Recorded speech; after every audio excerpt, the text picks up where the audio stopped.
Good morning बच्चों। आज मैं आपको मूर्ति कला में, भारतीय मूर्ति कला में खजुराहो के मंदिर पढ़ाने जा रही हूँ। इससे पूर्व मैंने आपको गांधार, मथुरा और गुप्तकालीन मूर्ति कला के बारे में बताया था। अब हम मंदिर स्थापत्य में की ओर आ गए हैं। मध्य युग में भारतीय मंदिर बहुतायत में बने। उनमें हम कुछ प्रमुख मंदिरों का अध्ययन करेंगे। उसमें मैं सर्वप्रथम आपको खजुराहो पढ़ाने जा रही हूँ। खजुराहो 10वीं-11वीं शताब्दी के नागर शैली में बने हुए हिंदू मंदिरों के लिए विश्वविख्यात है। ये मंदिर पन्ना से 25 मील दूर, छतरपुर से 27 मील पूर्व में स्थित हैं। खजुराहो के चारों ओर खेतों में फैली गिट्टियों और छोटे छोटे टीलों को देखकर यह ज्ञात होता है, यह ऐसा लगता है कि इस विस्तृत क्षेत्र में कोई विशाल नगर बसा हुआ होगा, जिसका वैभव कई सौ वर्षों तक रहा होगा। खजुराहो की भव्य कला वैभव का निर्माण 950 से 1050 ईस्वी के मध्य हुआ था।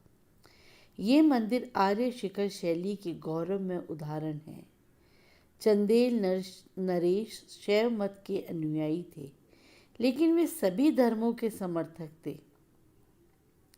अतः यहाँ पर वैष्णव, जैन और शैव तीनों संप्रदायों से संबंधित इसके अतिरिक्त शाक्त मंदिर भी यहाँ पर हमें देखने को मिलते हैं।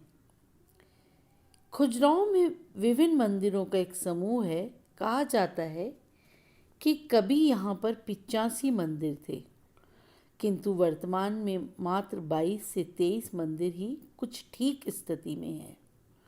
मुख्य मंदिर चारों ओर से अन्य मंदिरों से घिरा हुआ है, जहाँ मूर्ति शिल्पों की उत्कृष्टता और जादूगरी हर ओर दिखाई देती है। ये उत्कृष्टता हमें यहाँ पर प्राप्त अनेक विश्व की मूर्तियों को भी देखने को मिलती है। खजुराहो नाम इसका कैसे पड़ा, इसके बारे में विभिन्न मत है। किंवदंती के अनुसार खजुराहो का नाम इसलिए पड़ा क्योंकि नगर के प्रमुख द्वार के दोनों ओर पार्श्व में स्वर्ण से भरे हुए 2 खजूर के वृक्षों से सुसज्जित थे। खजुराहो में प्राप्त शिलालेखों में, जो कि अब प्रथम लक्ष्मण मंदिर 954 ईस्वी एवं द्वितीय विश्वनाथ मंदिर 1002 ईस्वी में देखने को मिलते हैं। इसके एक अभिलेख में खजूर वाहक नाम का उल्लेख है। मुसलमान लेखक अल-वेरू ने भी इसे खजुराहो लिखा है तथा इब्न बतूता ने भी खजुराहो के ही नाम का उल्लेख किया है। इसी नाम से सागर के किनारे छोटा सा ग्राम था, जो मंदिर समूह के कारण विश्वविख्यात है। चंबरदाई के पृथ्वीराज रासो में भी खजुराहो का उल्लेख खजूरपुरा या खाजिनीपुरी के नाम से आता है। यह ऐसा भी हो सकता है कि इस क्षेत्र में खजूर के जो पेड़ थे वो बहुतायत में रहे हों।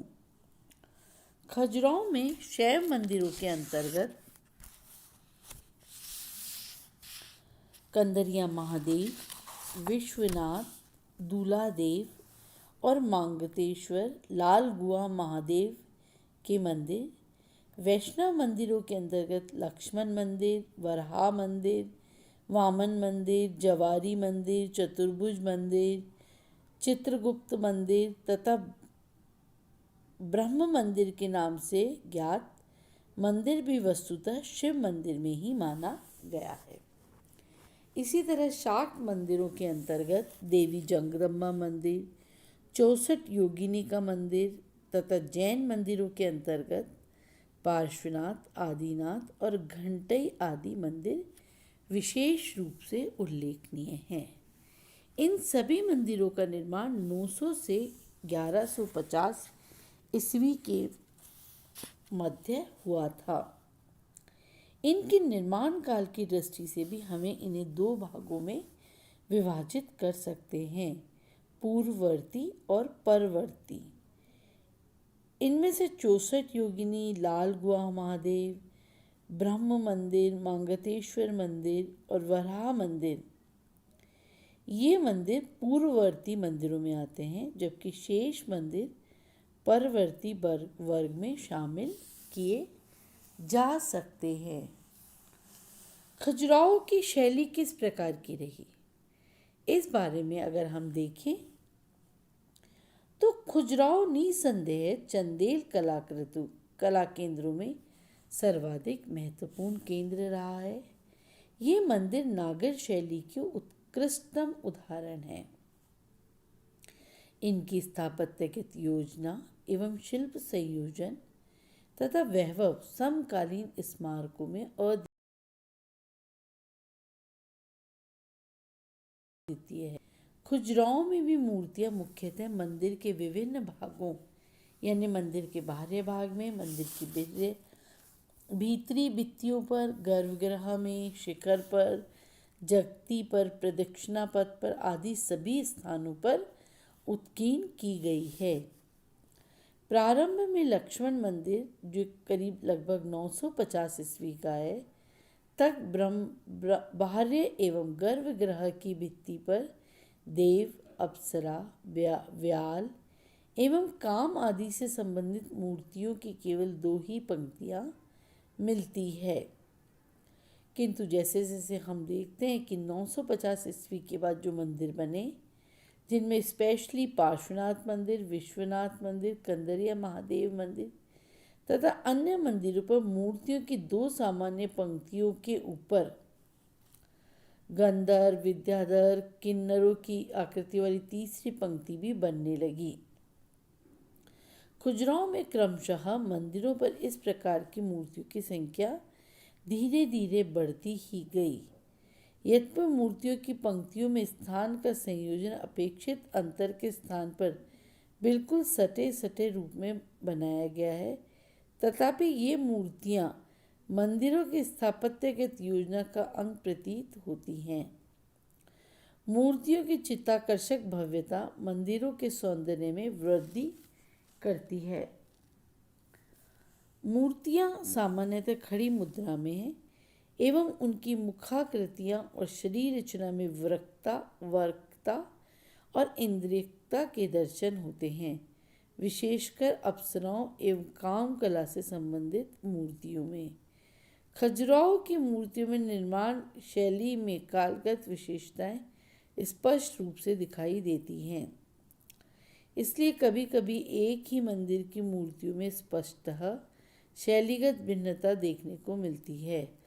खजुराहो का पार्श्वनाथ जैन मंदिर अप्सराओं और देव मूर्तियों की दृष्टि से यहाँ के श्रेष्ठतम मंदिरों में से है। इसके बाहरी भित्ति की मूर्तियों में स्पष्ट शैली की दृष्टि से कुछ भिन्नता हमें दिखाई देती है। अलंकरणों का वैविध्य खजुराहो के मंदिरों में देखने को मिलता है। यहाँ असंख्य प्रकार के अलंकरण उभरे हुए हमें यहाँ पर देखने को मिलते हैं। केश सज्जा, वस्त्र विन्यास आदि में भी बहुत विविधता दिखाई देती है। इसी प्रकार मांगतेश्वर मंदिर की मूर्तियों में भी हमें अलग अलग शैलियाँ दिखाई पड़ती हैं। हालांकि कंदरिया महादेव, आदिनाथ, दूलादेव, जाबरी, वामन, चतुर्भुज जैसे 11वीं-12वीं शताब्दी के मंदिरों में स्पष्टतः इस शैली का परिवर्तन देखा जा सकता है। इस काल की खजुराहो की मूर्तियाँ पहले की अपेक्षा अधिक लंबी व पतली बनाई जाने लगी है, जबकि अलंकरण साधारणतः मूल स्तर का ही है। इसमें गतिशीलता के स्थान पर किंचित स्थिरता का भाव दिखाई देता है। शैली की दृष्टि में भी खजुराहो की मूर्तियों को 3 मुख्य भागों में या वर्गों में रखा जा सकता है।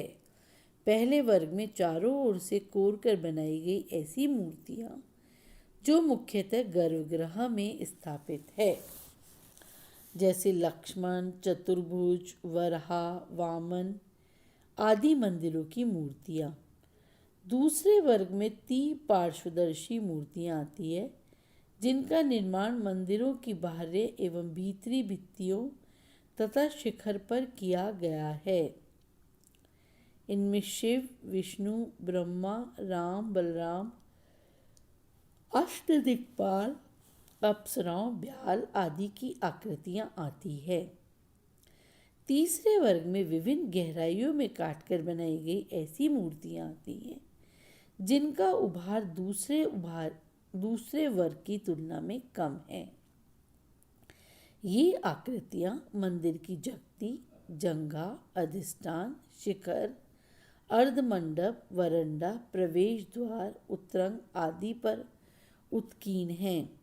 इन पर देव आकृतियां, पशु समूह, नर्तकी एवं वाद्य वादन करती हुई विभिन्न आकृतियों के समूह व आखेट, युद्ध, शिक्षा, पशुओं के संघर्ष एवं लोक जीवन के विभिन्न दृश्य हमें यहाँ देखने को मिलते हैं।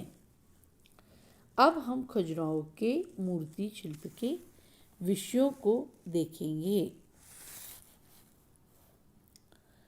खजुराहो के मंदिरों पर मनोरम एवं विभिन्न भाव भंगी वाली मूर्तियों का अंकन देखने को मिलता है, जिनमें विभिन्न देवी देवताओं व अष्ट दिक्पालों के अतिरिक्त सुर सुंदरियां, नर्तकियां, विद्याधर, स्त्री पुरुष युगल आदि विभिन्न क्रियाकलाप करते हुए आलिंगन वध, काम क्रिया में रत, वाद वादन, नृत्य आदि करते हुए उत्कीर्ण हैं।